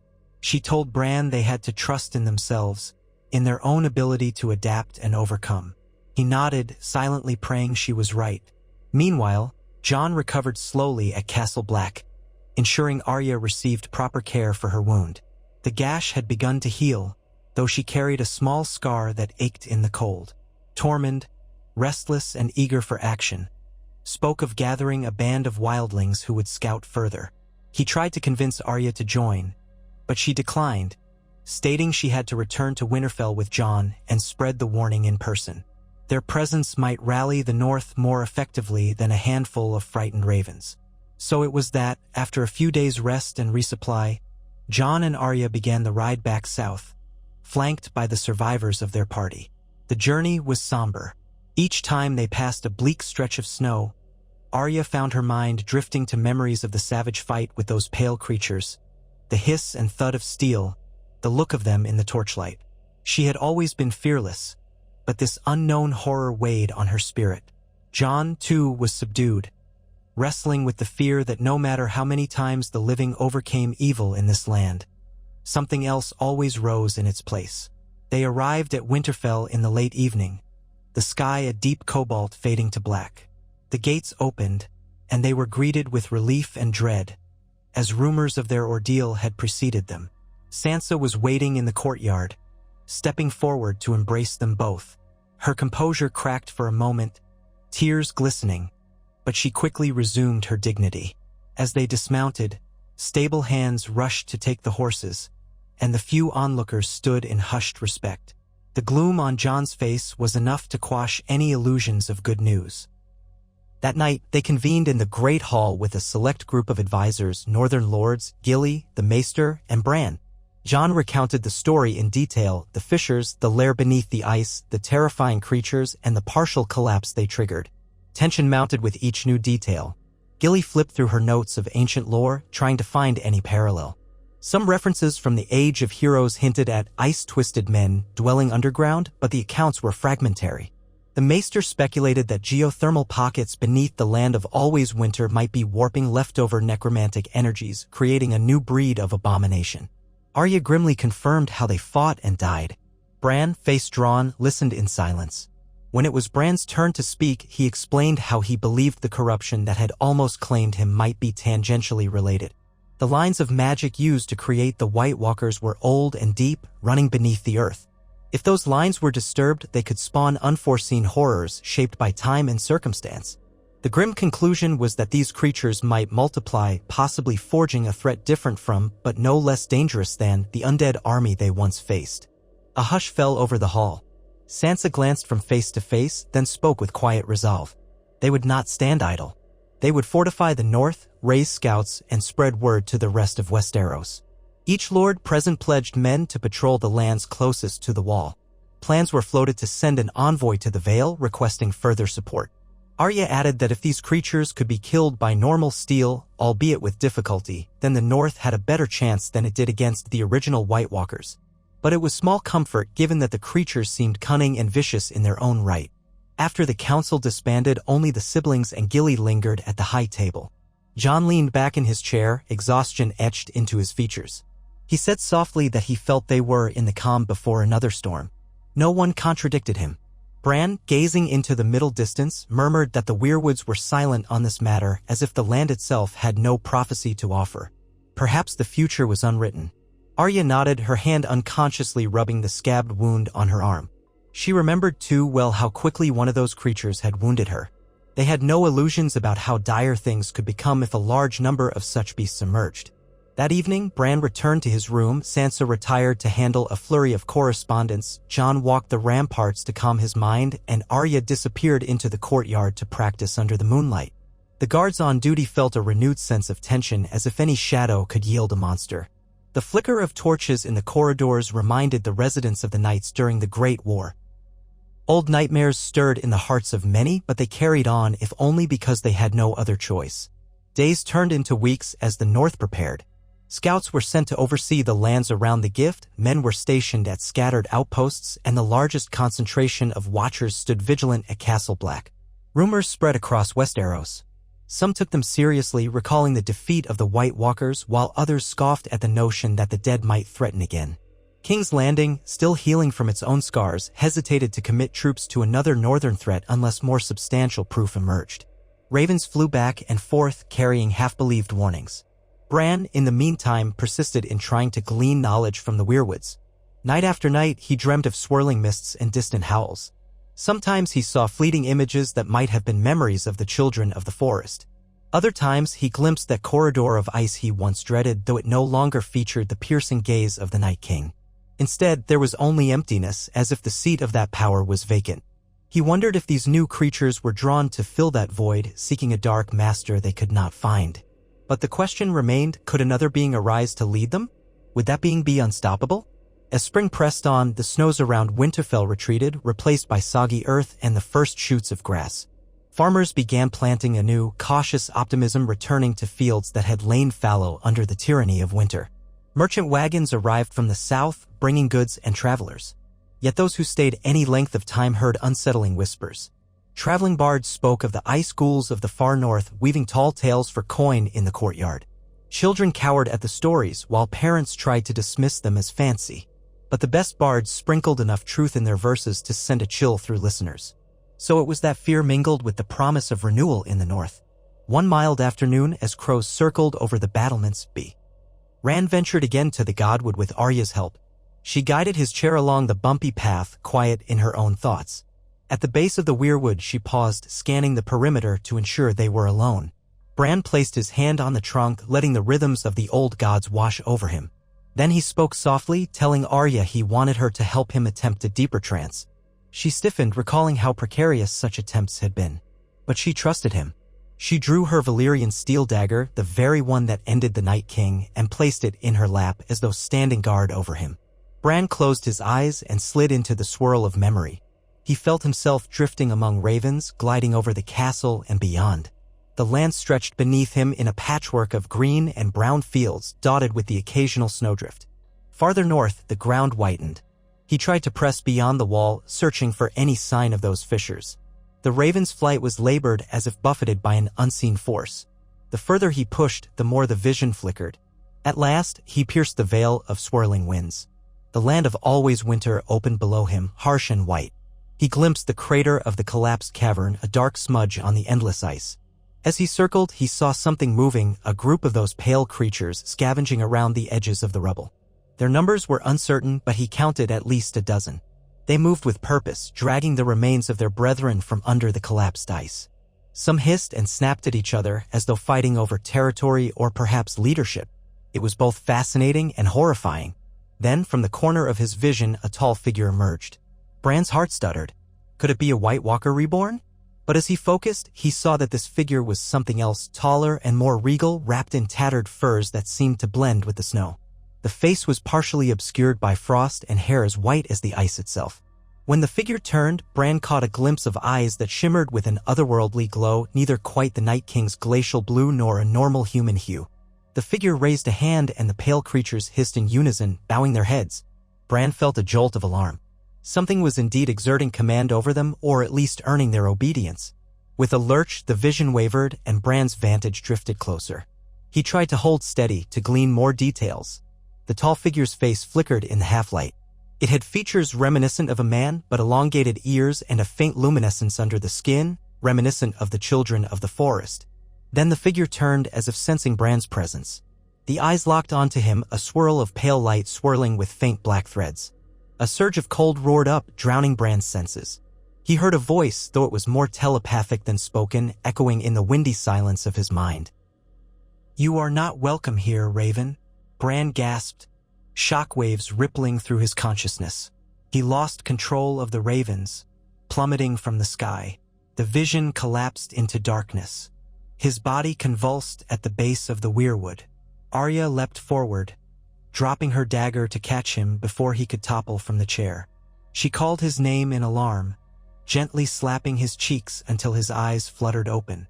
He drew a ragged breath, sweat beading on his brow. His hands shook, heart racing. He could barely speak at first. When Arya coaxed him to talk, he murmured that there was a new presence, a being that might be controlling or guiding the pale creatures. It was tall, with eyes that burned with a strange energy, neither purely ice nor purely human. Arya frowned, uncertain how to make sense of this. Bran confessed that it might be some hybrid of leftover walker magic and the essence of the children of the forest, or a being entirely new. He recounted how it recognized him, or at least recognized the intrusion of the three-eyed raven. That alone was deeply unsettling, indicating a level of awareness and intelligence beyond the mindless hunger of whites. They decided Sansa and Jon had to know immediately. Arya helped Bran back to the keep, supporting him along the way. She wondered if the figure was as dangerous as the Night King or if it was something lesser. Bran replied that he sensed power, perhaps not the same cataclysmic threat, but cunning and potential for growth. In the Great Hall, they found Sansa and Jon discussing the next steps in stationing men near the wall. Bran relayed the vision, describing the tall figure with as much detail as he could remember. A hush fell. Jon's jaw tightened, and Sansa folded her hands so hard that her knuckles turned white. The idea of a new entity commanding those horrors was chilling, evoking nightmares of their last war all over again. Gilly, who had been standing nearby, whispered that the children of the forest once experimented with bloodlines and magical forces, though the records were scarce. Perhaps one of those old experiments had been awakened by the cataclysmic death of the Night King. Bran could not confirm or deny. All he knew was that the figure had repelled his vision, effectively cutting short the flight of ravens. That in itself was no small feat. The siblings recognized they might be on the threshold of another epic struggle, albeit of a different shape. Jon felt an old weariness creep over him. After everything, Hardhome, the Battle of the Bastards, the Great War against the Dead, he now stood again at the brink. Yet he would not shrink from it. He quietly stated they had to prepare. Better to be ready and face nothing than ignore the threat and face devastation. Sansa agreed, though her expression was marked by fear for her people. How many more times would the North be asked to endure? Arya, for her part, wore a look of grim purpose. She had once stabbed death itself in the heart. If this figure threatened them, she would not hesitate to cross blades again. But a lingering worry tugged at her. The scar on her arm still twinged sometimes, and she felt a faint numbness near the wound. She resolved to keep it hidden, not wanting to add to everyone's burden. If it worsened, she would seek the maester's help. For now, she could still fight. In the weeks that followed, ravens carried the alarming news of Bran's vision across the north and beyond. Some houses took it seriously and began marshaling supplies, drilling their men. Others remained skeptical. King's Landing replied with a polite but noncommittal response. No direct aid was forthcoming unless a tangible threat advanced south of the wall. Dorne seemed largely uninterested, their new leadership preferring to focus on internal reconstruction. The Vale responded more sympathetically, promising to send men if the threat materialized. The atmosphere in Winterfell grew taut, as if everyone was waiting for an alarm to sound in the night. Through all of this, Bran continued his attempts at visions, though none produced anything clearer about the mysterious figure. He caught a fleeting glimpse of those tall, pale forms marching in the distance, but when he tried to focus, the vision blurred. The land itself seemed to be shielding them, or perhaps the figure was actively countering him.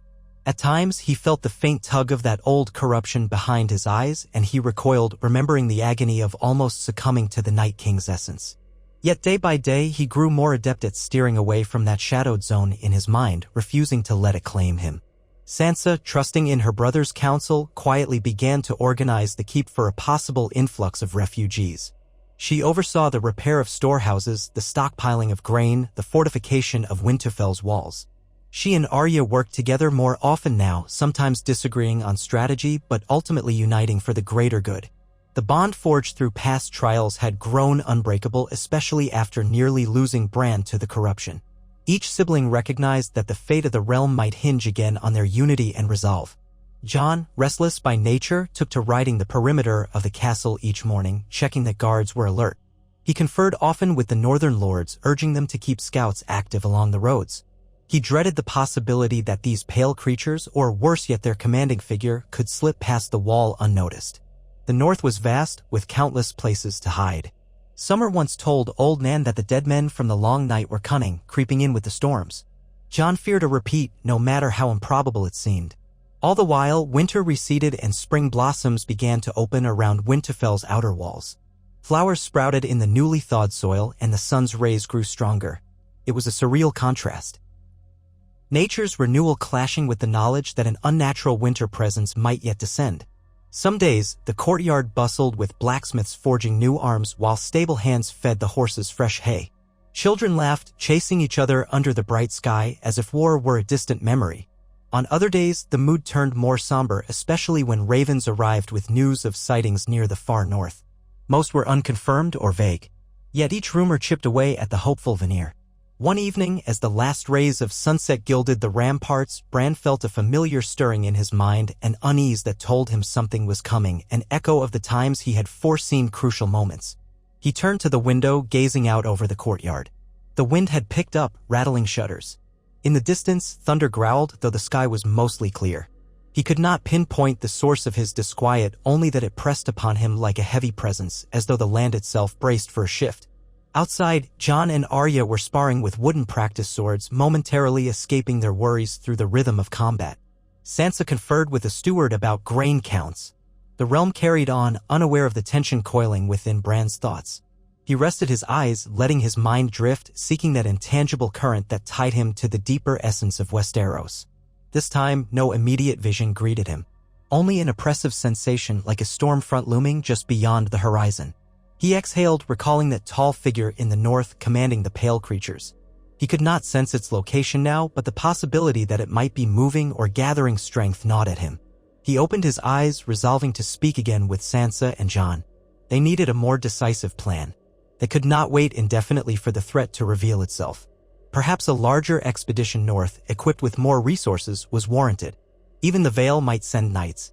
This time, they would go prepared to destroy whatever nest or lair they found.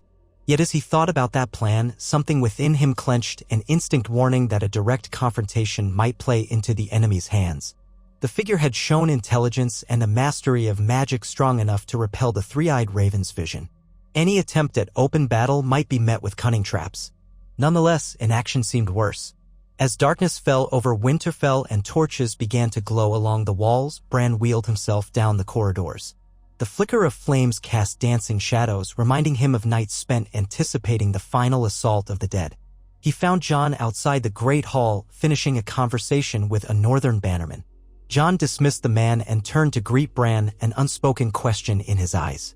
Bran explained how his sense of foreboding had grown more intense, though he still lacked specifics.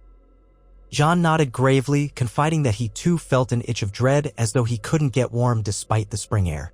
They agreed to call a council again, bringing Arya, Sansa, Gilly, and the Maester to the Solar. The conversation flowed around possible strategies for a proactive expedition. Arya, though mindful of her injuries from the last encounter, volunteered to go again if that was what needed to be done. Jon suggested a larger force, possibly 200 or 300 men, with enough supplies to establish a foothold near the big fissures. Sansa worried that removing so many defenders from Winterfell exposed the castle if the threat somehow skirted around them. The debate was heated, each sibling torn between the desire to protect the realm and the urge to avoid repeating the disastrous mistakes that once led to near doom. Gilly, more cautious than the rest, raised the possibility that the best approach might be magical rather than military. The old wards beneath Winterfell had proven strong enough to expel the Night King's essence from Bran. Perhaps, she suggested, a new ritual could be fashioned to seal the lines of power under the land of always winter, preventing these creatures from emerging at all. But no one present knew how to replicate the children's sorceries. Bran admitted that the attempt would be perilous. The last time he meddled with such forces, he nearly lost a soul. The discussion carried on into the night. The Maester offered practical concerns: how to feed a large host traveling through desolate lands, how to protect them from the bitter cold that lingered even in spring. Jon proposed that each approach, military, magical, and diplomatic, be advanced in parallel. Summon allies, research wards, and prepare a sizable force. They had no illusions about swift success, but at least they would be poised to respond swiftly if new attacks came. In the hush that followed, they all felt the weight of destiny pressing once again on House Stark. The living memory of the realm sat among them, bent but unbroken, a boy who had flown beyond mortal boundaries. The once king of the north who had died and risen and who knew no rest. The lady of Winterfell who bore the burdens of leadership. And the young woman whose blade ended the Night King, fierce and unyielding. Each was shaped by war, each bound by ties of blood and duty. Eventually, the council concluded, with plans to send urgent ravens to the Vale, the Riverlands, and any other sympathetic regions. The next morning, the forge would ring with fresh steel for the men preparing to march.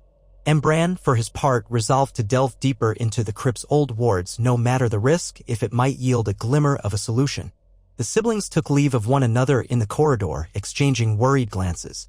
The next chapter of their struggle was unfolding, and none could say how it would end. As the castle settled into uneasy slumber, a faint wind stirred the weirwood's leaves. Far to the north, in the realm of endless snow, ice fissures continued to vent their strange steam. Among the jagged formations, pale creatures prowled in search of prey, every hiss and shuffle a testament to the twisted powers that animated them. And there, at the edge of a broken glacier, that tall figure watched the silent expanse of white. Its eyes glimmered with a cold intelligence, the faint swirl of pale light mingling with ancient shadows. In a voice that was more whisper than sound, it murmured in a tongue older than men. The time of transformation had only just begun. The hush of the wind carried its promise across the icy plains, an echo that might eventually be heard in the heart of Winterfell. Yet for the moment, only the lonely shapes of the tundra bore witness. And under the black sky studded with stars, the new power of winter bided its time, plotting the next move in a cycle of ice and fire that refused to be broken.